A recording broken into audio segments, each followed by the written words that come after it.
Today we turn a simple sheet of cardboard into a tiny wind-powered boat that sails across the tabletop.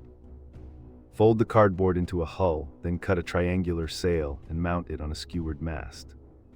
Attach a small pinwheel or folded paper propeller at the stern to catch any breeze and propel the boat forward. Seal the joints with tape, test on a smooth surface, and tweak sail height to catch stronger gusts. Whip up a quick checklist, measure progress, and celebrate the first successful voyage with a victorious cheer.